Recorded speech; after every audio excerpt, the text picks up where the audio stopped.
Hello everyone, welcome back to the channel Future Force. Today we are going to take a closer look at one of the most shocking and intense naval confrontations of modern times, a clash between the United States Navy and the rapidly rising naval power of China.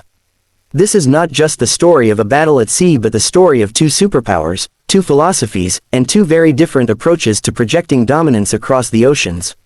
As we explore the details of this clash, we will examine the exterior and interior of these massive warships, their performance in action, their safety features, their unique selling points, the astronomical costs behind their construction, and finally, we will reflect on the broader meaning and conclusion of this struggle.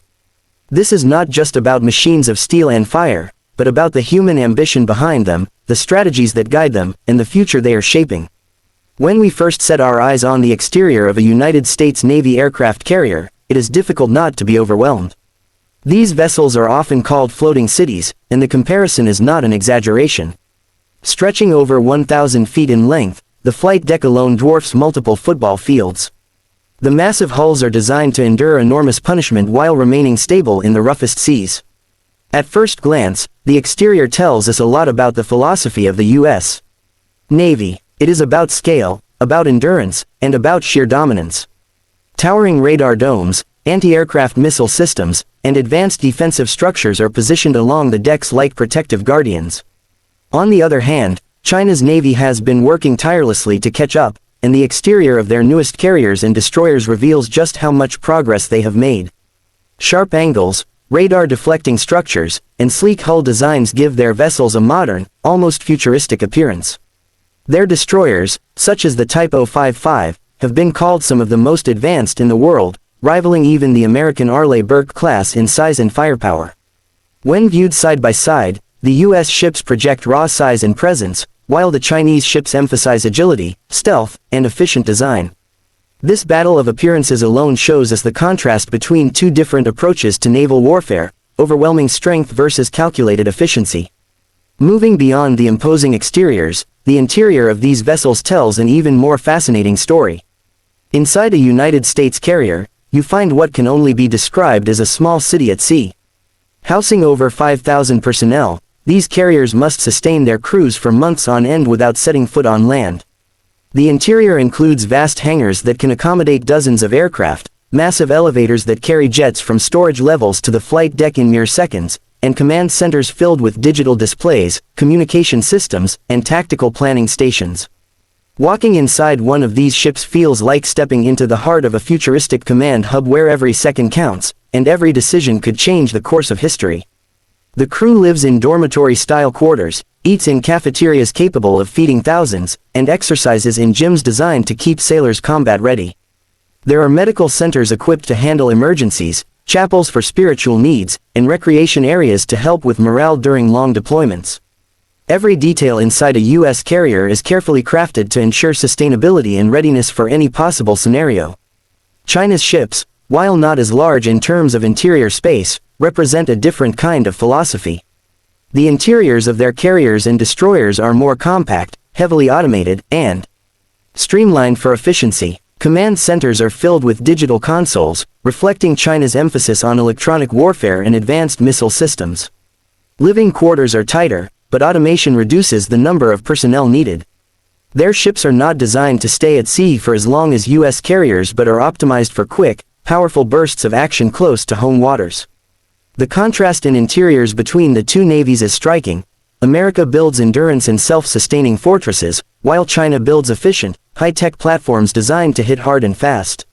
This is a battle not just of steel and fire, but of ideas and strategy reflected in architecture itself. Performance is where both navies push their limits, and the battle we are analyzing revealed just how much each side has invested in making their fleets the best in the world.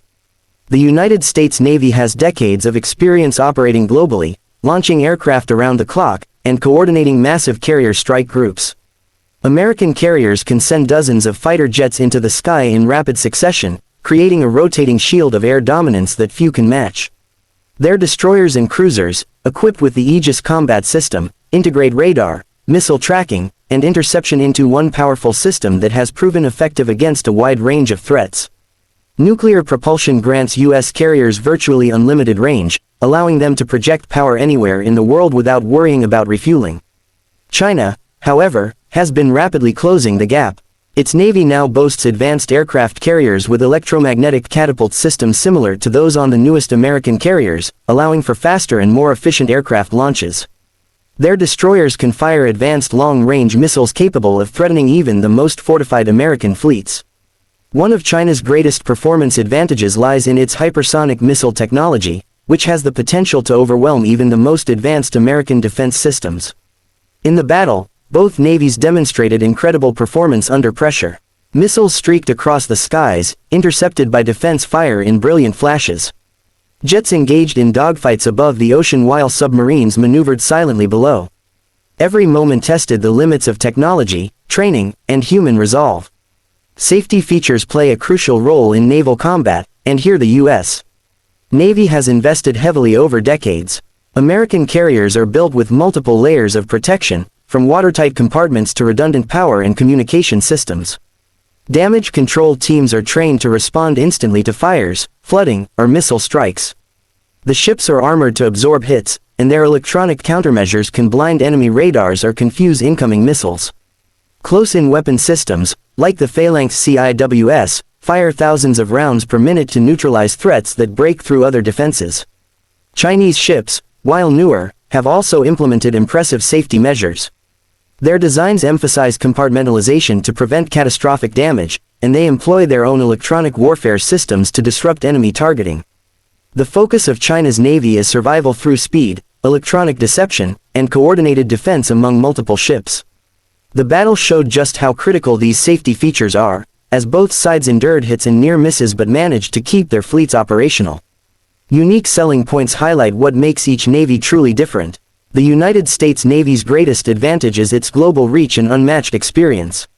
No other country on Earth can deploy such a massive and coordinated fleet thousands of miles away from home for months or even years at a time. Its aircraft carriers are unmatched in size and capability, serving as floating airbases capable of controlling vast areas of ocean. Its logistics chain and decades of battle doctrine ensure that the U.S. Navy can fight and win anywhere. China's unique selling points are found in its modernization, speed, and ability to build advanced warships at an unprecedented rate. It focuses on anti-access and area denial strategies, meaning its fleets are designed to prevent adversaries, especially the U.S., from operating near its shores. Hypersonic missiles, swarming drone tactics, and powerful destroyers allow China to challenge the most powerful fleet in the world within its regional waters. The contrast between global projection and regional denial creates a dangerous and fascinating balance of power. The price of these fleets is staggering. A single U.S. aircraft carrier can cost upwards of $13 billion, with each escorting destroyer costing billions more.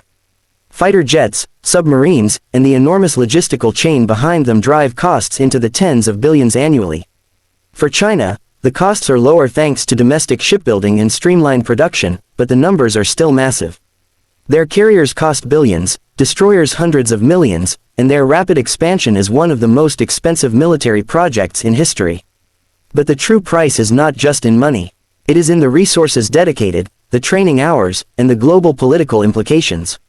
These ships represent national pride and power, and their deployment is as much about politics as it is about war. In conclusion, the shocking naval battle between the U.S. and China's rising power is about far more than just ships exchanging fire. It is a battle of philosophies, strategies, and futures.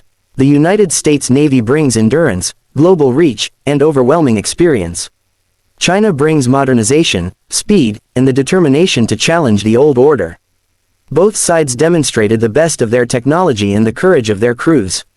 This clash reminds us that the oceans remain one of the most dangerous frontiers, where the fate of nations can be decided. As we move forward, the lessons of this confrontation will shape naval strategy for decades, influence allies and adversaries alike, and remind the world that control of the seas means control of global destiny.